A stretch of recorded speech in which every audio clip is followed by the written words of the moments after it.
right. Thank you everyone for attending this session. We're very delighted to be here. So we're here to speak about the Israeli censorship. Israel, as you probably read, is probably the only democracy in the world that has a military censor that has the ability to decide which article is published and what parts of which article are published, and that's unique. I think I'll start by saying a few words about the history of the censorship. Basically, the censorship is something that Israel received from the British mandate. There was a British mandate over the land of Israel/Palestine before the state of Israel was declared. And these were regulations that were made for an emergency situation, which was declared in the state of Israel-Palestine and are still in force up until today. Legally, the censor is allowed to decide what is published, to redact parts of articles, and also shut down newspapers in very extreme cases. There was one case in which a newspaper was shut down for 3 days in the 1980s. So that's the background of how this came about. Milan, you want to say a few words about the practicality? What does it mean that you as a reporter have to approve your article with the censor? Sure. I think what's really interesting is, as Gur said, the system was created in the British mandate. And now we are at a very different period of time with new technology where information is obviously flowing much faster than at the time. But the way that the censor work is really fascinating, because a lot of people think of Israel as this kind of super tech nation using AI in the battlefield and very, very efficient. And actually the way the censor work is through WhatsApp and email. So you send a request on WhatsApp, you send an email. That's an improvement. I remember fax. And then the censor tells you what you can publish, what you cannot publish, and you kind of negotiate with it. So it's much more informal than kind of the image that many people might have of how the Israeli censor work. So I think there's a very interesting kind of gap between how it works in practice and how some people might imagine it, and the rules, the kind of lines that cannot be crossed and can be crossed are very hard to define and are very flowing in a way. And so there's an anecdote that I like telling about the Israeli censor. It's essentially a military unit, and as you may know, most of the soldiers in the military are very, very young. They're between 18 and 20 or 21. And at nighttime, it's a unit. Naturally, they work mostly by day, and at nighttime there's a night shift. And over the years, I found out that the easiest way to get something through the censorship, or to get your article less harmed by the censorship, is send your article late at night. And in my imagination, the reason is, and I'm not kidding right now, there's a young person in an office sitting there alone, or a few young people alone in a big hall, and they have nothing to do. I imagine that they're watching something on Netflix. And then comes this, WhatsApp, email, whatever, with my article. And their consideration is basically, how do I get this over with so I can get back to my Netflix? Therefore, I found out that it's easier to just send your text late at night, and it, over the years, had proved quite efficient. You get more through the censorship when it's late. You're revealing your secrets. Yeah, it's a professional secret. There are some Israeli journalists in the audience, so now they know.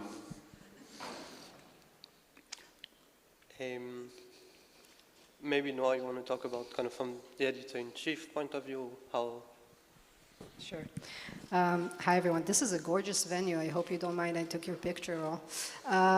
So the interesting thing about the Israeli censorship, which is correctly, like Gur said, a military censorship, a military unit, is that it operates through an agreement between the Israeli media and the censorship.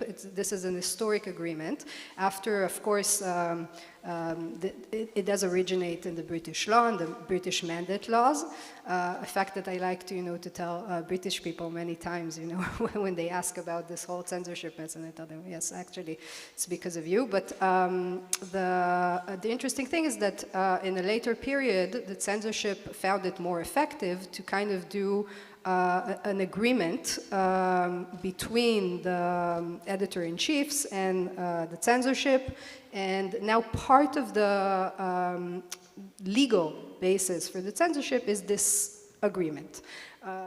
And something that I also find interesting is that because it's an agreement and the mechanism for example, if you think that something was outrageously censored and you believe that it should be published, there are all sorts of mechanisms and ways to fight it back. Some of them are through this agreement, which means a panel of the editors-in-chiefs. Some of them are through the courts. And the interesting thing is that you can actually argue with the censor in Israel.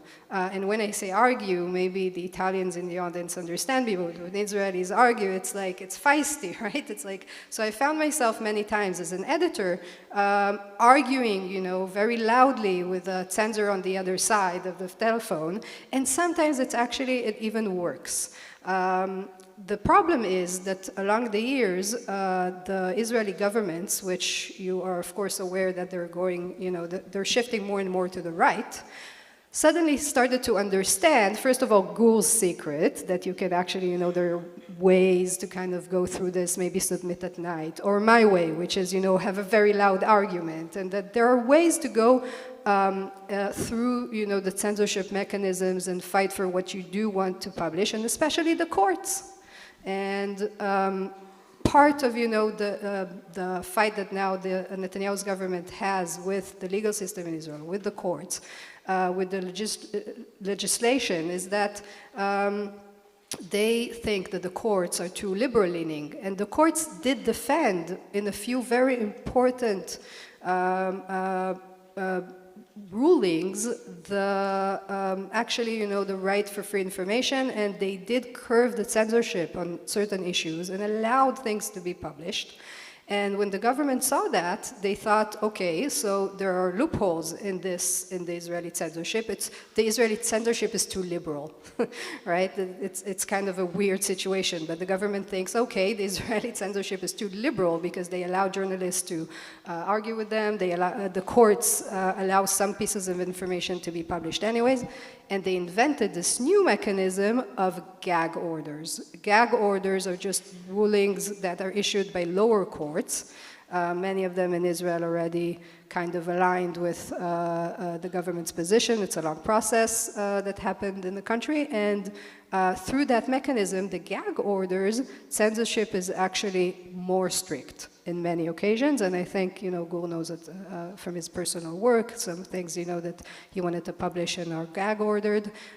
For those of you who don't know, it's a ruling that basically prohibits any publication of a specific issue, even if it's published abroad. Even if everyone can read it on CNN, you can't publish it in Israel, which is, again, unlike the censorship. So the weird situation is now that the censorship in Israel is like more flexible than the other censorship mechanism that the government uses. I want to add an anecdote about legal battles against the censorship and how ridiculous it in many occasions become. So I think it was 12 years ago, there's a very well-known lobbyist in Israel. His name is Boris Krasny. He came to Israel from Russia, and it became very well known that he came to Israel on a mission as someone who's affiliated with the KGB. I'm talking about something very historic. And of course, the censorship did not allow anyone to publish this in Israel, but there's a blog owner named Richard Silverstein. He has a blog named Tikkun Olam, and I think 12 years ago, he published an article saying, telling the story of how Boris Krasny came to Israel as a Russian spy, then got flipped, became an Israeli spy, and then just became a businessman doing very well in Israel by lobbying and selling his connections to the government. So I was a younger journalist, and I was always looking for these loopholes where I can, get something done. And once he put this article together, then I said, okay, he reported it abroad. I would report that he had reported it abroad. And I ran to the internet. I put together a short article according to the blog Tikkun Olam. Boris Krasny is this and that. Of course, 5 minutes after the article became live, we get a phone call from the censor. How could you do this? Take the article off. Okay, so I thought, this is ridiculous. It's public. The entire world can surf the internet and know that. I'm not revealing anything to the world. I'm just telling it in Hebrew to a Hebrew audience. That's the whole difference. And we appealed to the Supreme Court. And so how does it look like when you come to a discussion like that in the Supreme Court? We came to the discussion. At the beginning, the justices seemed like they were completely on our side. But then the state representative asked that we step out. And we stepped out. We waited for 30 minutes. My lawyers and the newspaper's lawyers, it was a different newspaper, and I, when we came back, they just told us, we've heard a story that convinced us. We will not accept your petition, and please go home. And that was it. That's how the legal battle against the censorship can look like. So it's definitely not a fair game. What I think is very interesting is how this whole system of gag order and censorship is not really adapted to how information works these days. So the first thing is now in Israel, there's, like in many countries, there's a proliferation of Telegram channels which are publishing information very, very fast and have a very kind of growing and growing audience and become quite influential in Israel. And they don't have to respect the censor. So sometimes they can publish things much faster than Israeli journalists, than Israeli newspaper, and they don't have to go through the same regulation. So they can publish images and videos and kind of a lot of information which journalists cannot publish, and it's very difficult for the state to kind of rule over independent bloggers and Telegram channel who have, at the end of the day, quite a large audience. And same for the gag order, which is kind of, as Noah said, this kind of supreme type of censorship. So there has been quite a few gag orders following cyber attack and leaks from Israeli ministries and Israeli public bodies in recent years, after October 7 and since the start of the war in Gaza. And a lot of this information has been made under gag order. So the website hosting this information are unavailable to Israeli citizens, so you need a VPN to access them. The Telegram channel on which this information is published are closed very fast. But it's for foreign media, they can report on this leak, they can analyze it and do a lot of very poor investigation based on it, which Israeli journalists are not allowed to do. And so I was getting really frustrated with this gag order, so I went to court once and basically had the same experience as Gur, and I was able to publish kind of 10% of the actual document, and it was not very satisfying and a very, very long process, time-consuming. And so I kind of was trying to trick the gag order, and so I decided to use AI and ask ChatGPT and Gemini to show me some of the documents that were leaked by this hacker and kind of show me where these documents are available and so on. And then I could publish that according to ChatGPT, this and that document is from the Israeli Ministry of Justice, National Security, and so on. And the Israeli government cannot kind of ban ChatGPT, so it's much harder for them to control what kind of AI chatbot can do. So it was basically kind of putting the responsibility and the blame on ChatGPT, and which allowed me to publish this information. Now, you want to say a few words about what does or doesn't make sense in censorship?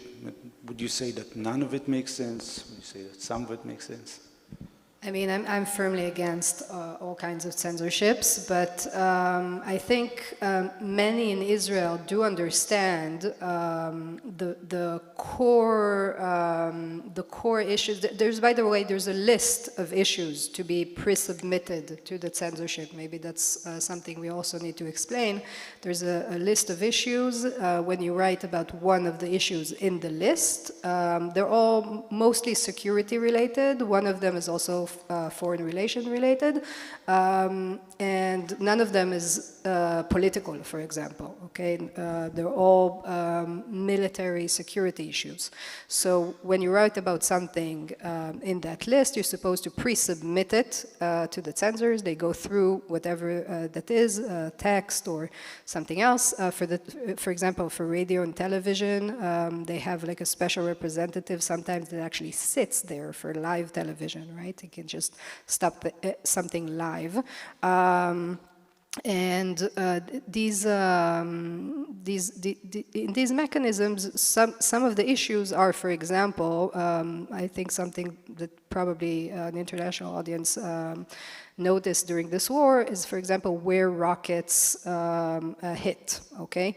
So you're not allowed to report where exactly the rocket hit something, because that allows to better aim the rockets. And for most, I think, for the general public, and of course for most journalists, that makes sense. Okay, so you can say that the rocket fell. In any ways, for an international audience, you know, for Israelis, everyone knows from Telegram already. Okay, so this is what Milan refers to, you know, the absurdity of censorship in a digital age, because everyone saw on Telegram where exactly the missile fell. So now, for an international audience, does it really matter if it was Rehovot, Holon? I don't know, places that people don't really, you know. You say like the general area. If it's like special, I don't know, military base or something that's that you can't, you know, provide details on, then you don't provide the details. Sometimes it will be reported anyways, because again, as Milan said, in the digital age, people will, you know, in the end, they will know if it hit, you know, an important base. But the Israeli reporters are restricted, you know, with the information they can reveal about it. And for most people, you know, okay, so that makes kind of sense. By the way, there are countries like the United States or other places where this is all voluntary. I mean, there isn't a military censorship, but there's an agreement between responsible editors, and I don't know how it is in Italy, but there's like dialogue between responsible editorial figures and whoever it is on the other side, military personnel, I don't know what, and they agree together that, you know, some state secrets should be protected, or it's like self-voluntary censorship. I don't think it's better. But other issues, sometimes that could feel more like political leaning, such as, I don't know, hiding the identity of that person or another, or things that are just absurd because, as Gur said, everyone knows it already, as Milan said. So these are the issues that are more, you know, hard to deal with, when there's a feeling that the censorship is trying to protect a political individual, when there's a feeling that it's just absurd because everything is out there on foreign press or on digital platforms. These are the things that are harder to digest. And when it comes to gag orders, the other more efficient censorship way, then it happens quite a lot that the gag orders are so strict, and they prohibit any sorts of information about a story that we as journalists feel that there's a very, very important public value in publishing them. Then it becomes, I think, much harder to digest. But I think the more interesting kinds of censorship, and maybe that's, you know, our second part of the conversation, is actually not the official military censorship or gag orders, but the Israeli self-censorship that a lot of the journalists and the media does today. And I think in how would we call these countries, weakened democracies or anti-liberal democracies, this issue of self-censorship is much, much more visible these days and has more implications on what people domestically and internationally know about a war. And I mean, of course, this patriotic sense that many journalists, feel being part of a certain public during a war, that they are responsible not to report things that they think are harming the cohesion, the strength of the country or the people. Talking on behalf of the people is always a very authoritarian mechanism, and also the sense that they don't want to, which is even worse, I think, they don't want to offend the patriotic feeling of the population. That's where it gets much more interesting, in my opinion, and I think this is very, very, a very strong notion in Israel today. The journalists are actually saying things like, I'm Jewish first, I'm Israeli first, and then I'm a journalist. So I have the responsibility to censor what I report. That kind of speaks to the same point where you said, they can voluntarily, or the journalists can voluntarily not report the points in which the missiles impacted. And there's no need in the military to intervene in this topic, but I have to say it does make sense to me that we should not report exact locations of impact in order to help, whoever shoots them, Iranians or Lebanese, hurt civilian population. So just to put this point in place. I want to say a few things about how widely the authority of the censorship is sometimes interpreted. As you said, there's this point of foreign relations, which is part of their authority. They can censor an article based on the assumption or the notion that this article, if it comes out, will hurt the foreign relations or the foreign status of the State of Israel. A few years ago, I was reporting quite a lot about a gentleman named Dan Gertler. He's a mining mogul, mostly active in the Democratic Republic of Congo, Israeli, based in the city of Bnei Brak. And I was working on a report on how he had visited the DRC together with the then chief of Mossad, Yossi Cohen. And that brought about suspicion from the people, the close circles of the president of the DRC. And at the end of the day, they were kicked out of the country because the government in the DRC thought they were planning a coup, basically, against this government. They did not understand why the chief of Mossad was coming to this country 3 times. And while working on the story, I was working at the same time on another story. I was working on a story in the cybersphere, and I'm in this house in a meeting with the source to discuss something completely different, but this source is very, very connected and knowledgeable, and he says, you're onto something with this story about Yossi Cohen and the visits in the DRC. He was there to help, or Dan Gertler was taking him to help them recruit the former President Kabila as part of an effort to extort the prosecutor of the ICC, Fatou Bensouda. Now, this is not the case that we have in the ICC nowadays, it's the previous case, but Israel was pretty stressed out about it. And I have heard this version that this was the purpose of the visits in the DRC before, but I had no corroboration. I was not close to report this. But this was the first time when I heard it from this source, and it wasn't the first person telling me this, that I started taking this lead seriously. And the next thing I did is I approached someone who's acquainted with Bensouda and asked for her to set up a connection.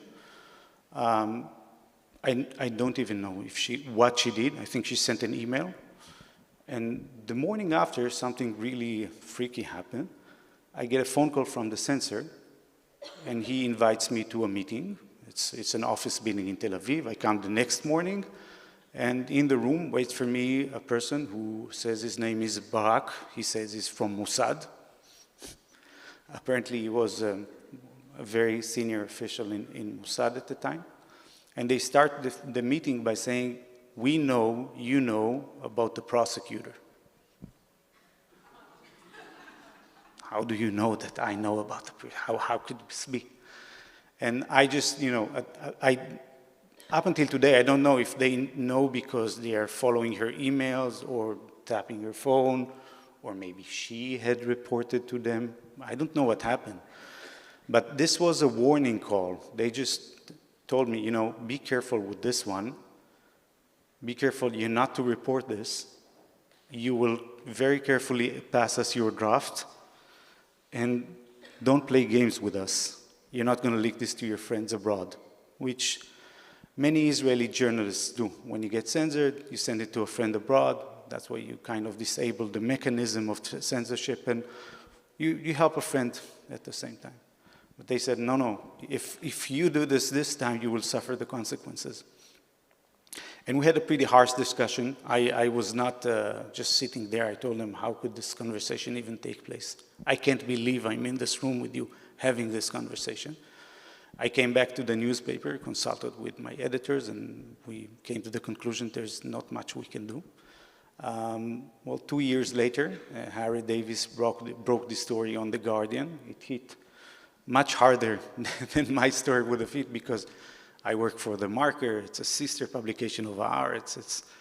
It's not the same. It's not as big as The Guardian. And also, he had some very interesting details that I, at least at this point, did not have about how this operation took place. But this specific decision to censor the article or the pre-existing article was based on this authority to criticize whatever has to do with the foreign status and the foreign relations of the State of Israel. So you can see how widely this is interpreted. I think this touches upon kind of what's really frustrating for a lot of Israeli journalists is like sometimes they have information and they want to publish it and it's not possible, and then they see the same article being published in a foreign media, and then they need to refer to it and say according to a foreign media X and Y happen, even if we were the first one on the story. And this is something that happened personally to me quite a few times, and this happens to a lot of Israeli journalists. There are also kind of a couple of Israeli journalists who work both for international media and Israeli media at the same time, and they can publish kind of the thing that will likely get under censorship in foreign media like the New York Times, and then publish the thing that won't get under censorship for Israeli media, and kind of refer to the article in foreign press in their own kind of domestic outlet, right? So it's kind of this kind of double game where they write both for foreign, both for domestic, and in the domestic they refer to the foreign one, right? Which is pretty absurd.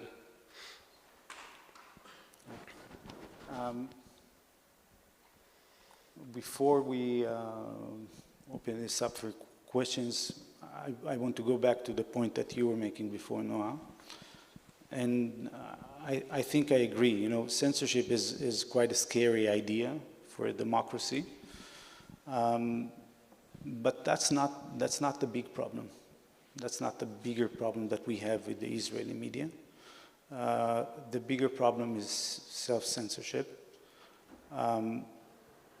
I think stories that damage our foreign relations, foreign reputation, like what the army is assisting or overlooking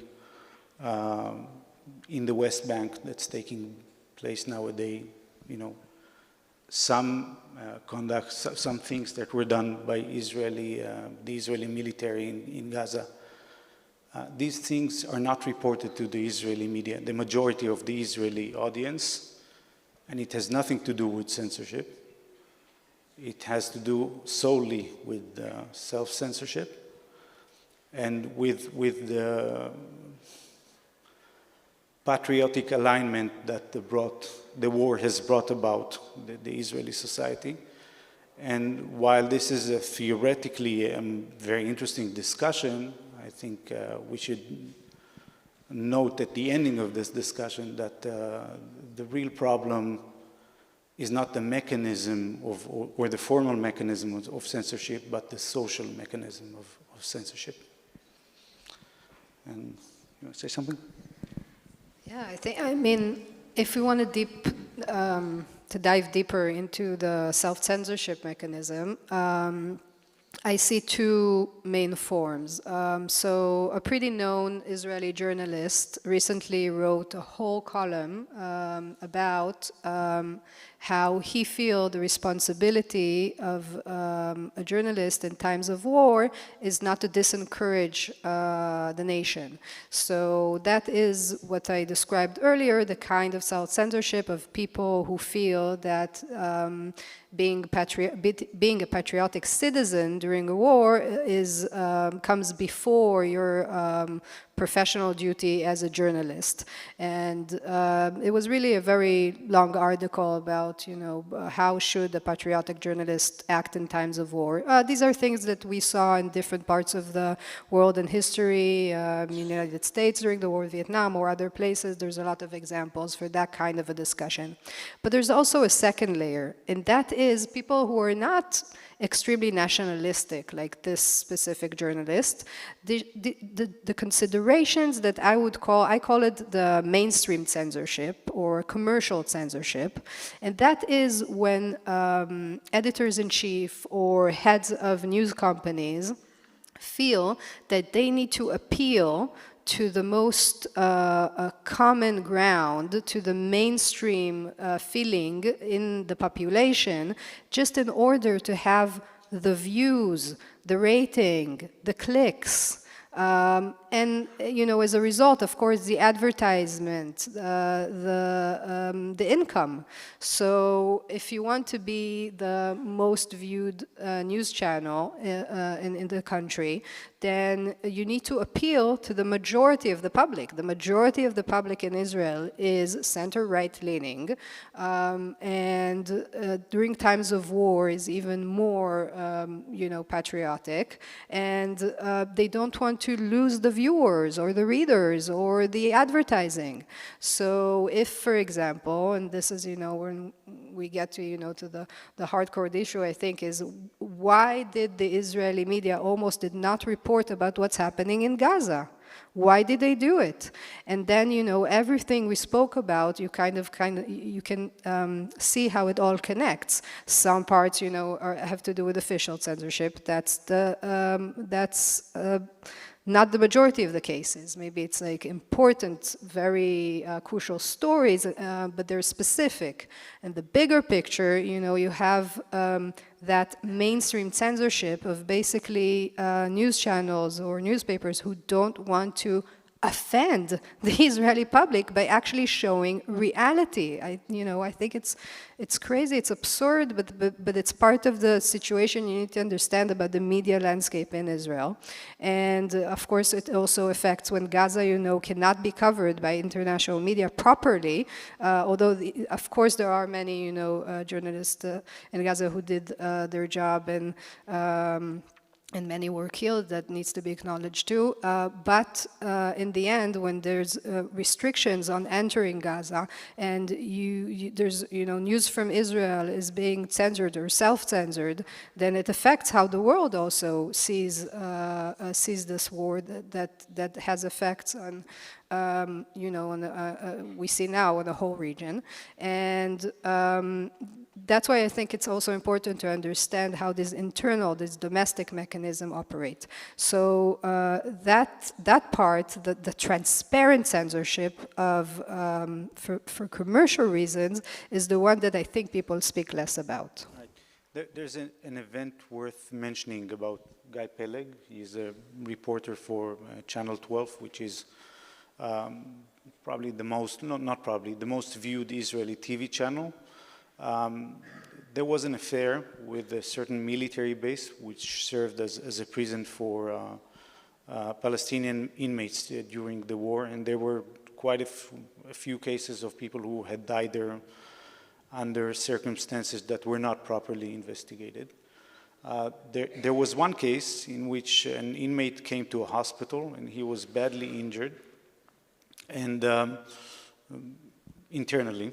And afterwards, it was a rare case in which the military police started an investigation, or the military prosecution started an investigation against soldiers.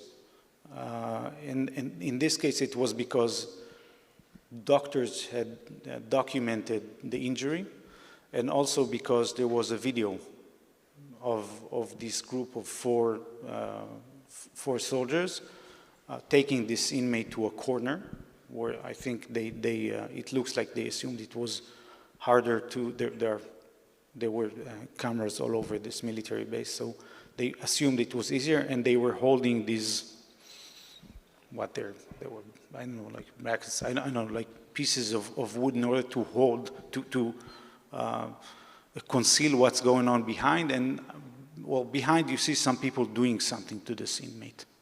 So it's obviously connecting with the injury of this inmate, and he was badly wounded in ways that I think it's better not to describe here.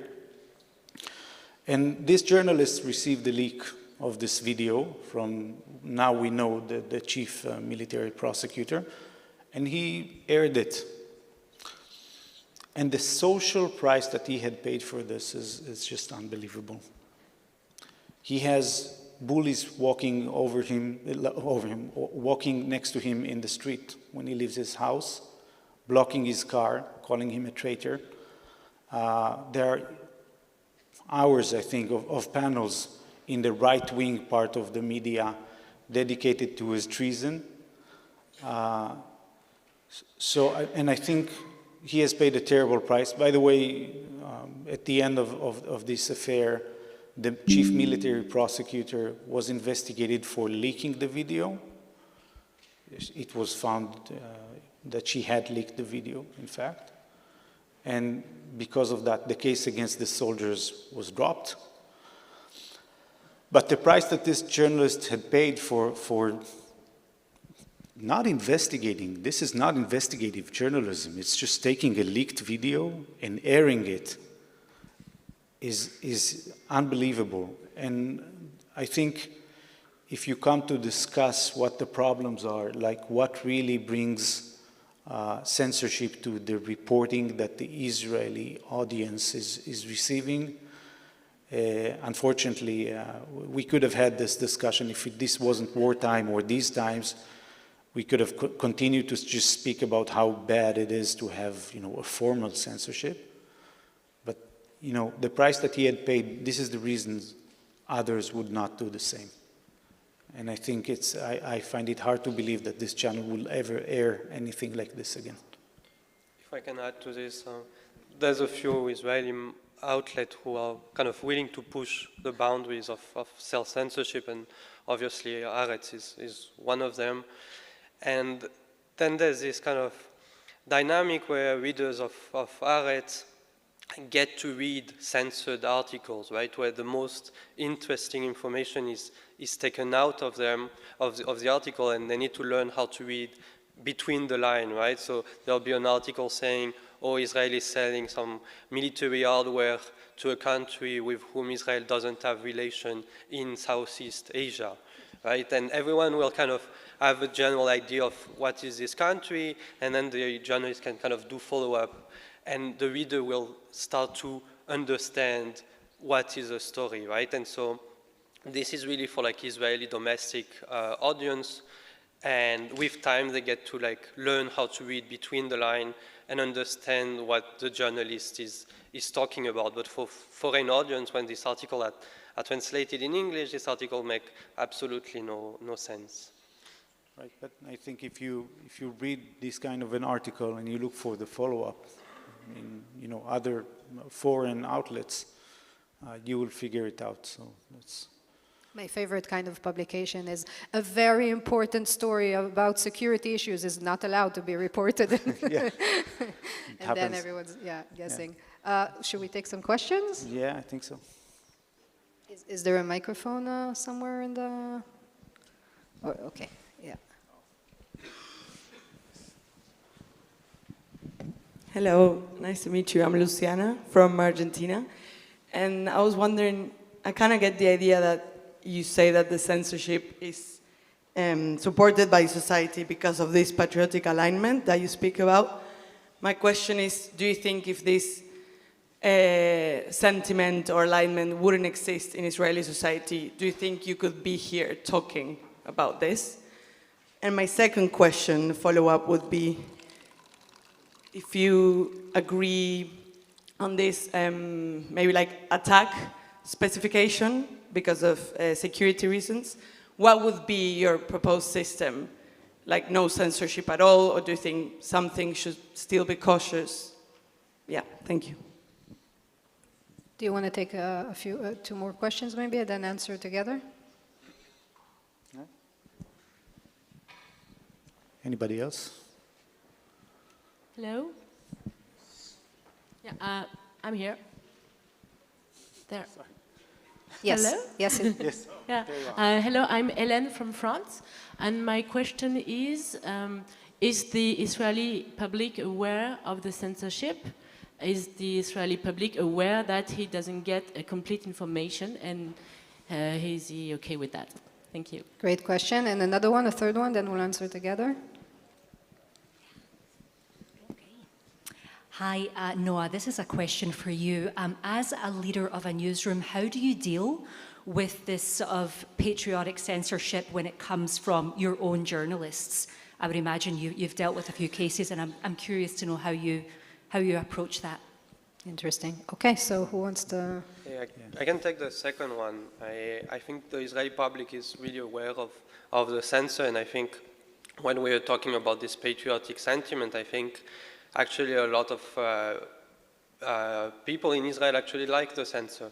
So there's a sentence in Israeli media which is, this article was approved by the censor.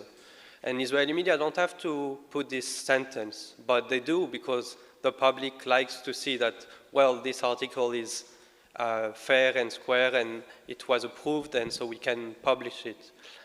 So I think it's not only they know about the censor, but they actually support it.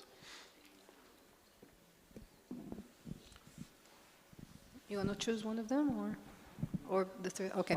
So the first question about us actually being here and talking about it. Listen, it's not, Israel is not a full dictatorship, right? It's not. I don't want to, start naming other countries, but in general, it's a gray area. It's a deteriorating, process. Are there people within the actual government and, of course, the public that do not want us to sit here and speak? Of course, there are people who do not want Haaretz to publish in English. They say, there's this phrase in Israel, why abroad? Why wash your dirty laundry abroad? They don't want, many people don't want us to talk here about these issues. But we're not yet in the situation where, I don't know, where Israeli Mossad will come to the stage and, and stop us. I don't know if that's, where these things are going to. I hope not. The question about journalists in our own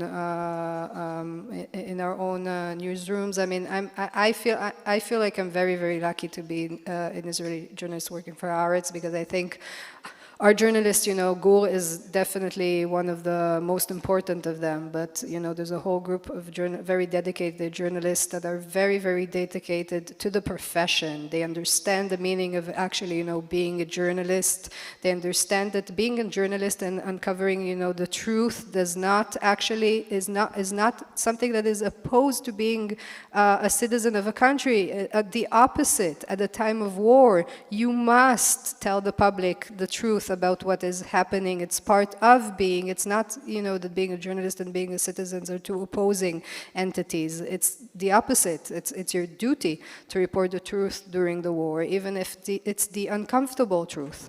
So I think all of the journalists in Haaretz are very, dedicated to this.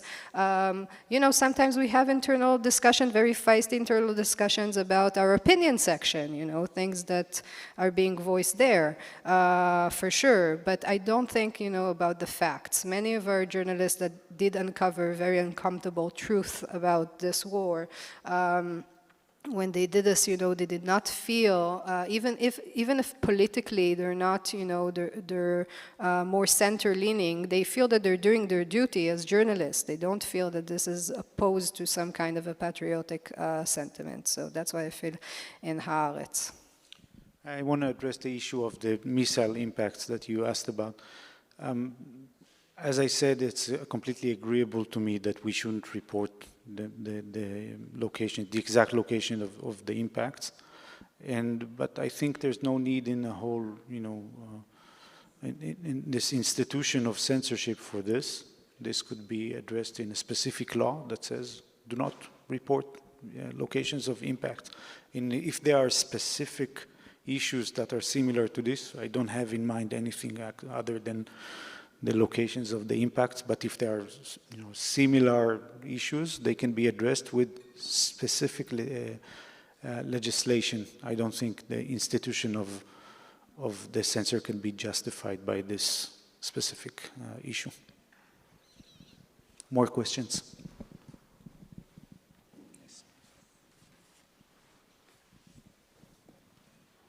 Hi, I'm Laurent from the Netherlands. I was wondering, you said that AI can be used as some kind of a loophole to bypass the censorship. But I was also wondering if so, in what ways the Israeli government uses AI to further censor journalists. How they use AI, I think we don't know yet.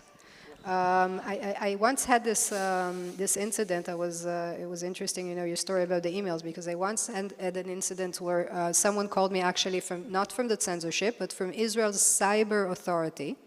Someone called me and said, "Be aware, you were just sent a malicious email from Iran, and don't open the link." And I was like, "Thank you. That is very interesting. How do you know?" Why do you know I was sent an email? And that was more worrying to me as a journalist, the fact that some kind of a cyber authority in Israel knows what's in my email box, more than, some kind of a ridiculous fishy email from Iran, which I didn't open anyways, because one of many people I did not answer an email to. Right. Maybe I think we've made a wrong impression about the capabilities of this unit. You see, Israel, a lot of people imagine Israel as a very forceful, capable country. I think there are many capable, talented people in Israel. But there's also a lot of informality and a lot of loose ends as part of the culture. And I think when you deal with the censorship, you meet that part of Israel. They don't know, like you would discuss the same article with two people in this unit in the morning and in the evening. The guy from the evening would not know that you discuss this. You have discussed this with another person in the morning. They will have two separate opinions. There are no guidelines. It's a mess. So I can't imagine that they're smart enough to use AI as early adapters. Later on, yes, everyone will use AI for everything. This will happen eventually. I think there's no AI involved. And in reference to what Noa referred to, I find the censor as a rubber stamp for, other authorities like the military, intelligence, Mossad.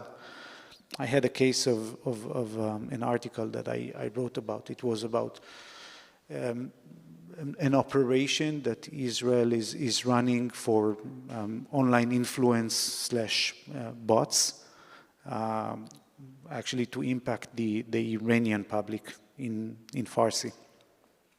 And one part of my reporting was, that there's certain individuals named Tal Zilberstein, who is also indicted in Romania for corruption, is a very problematic person. He's leading this operation as a contractor for Mossad. And I approved the article with the censor, everything was fine. And then I reached out for Tal Zilberstein in WhatsApp, and he said, you're not going to report this. I said, why? He said, because this will be censored. I said, no, it's already past the censorship. Your name is on the article. So next thing that happens is the editor-in-chief of TheMarker gets a phone call from a guy who says he's from Mossad. Says, who are you? My name is, and he gives out, I don't remember the first name. Please don't report this. I said, you know, we don't get orders from Mossad. If you want to censor us, you will have to go through the censor. So 5 minutes later, we get a call from the censor with that guy on the line saying, okay, you can't publish Tal Zilberstein's name. I said, hey, this had already been approved. There's no problem with this. You're just arbitrarily using your opinion. And the censor, that's not the main censor, it was an officer of the censorship, on the line says, to be honest with you, once Mossad said something like this, that he's their agent, he's not their agent, it's bullshit. But once they say this to me, I have no consideration, I have to do what they say. In other words, rubber stamp. I think, yeah, our time's up. Thank you so much. Thank you.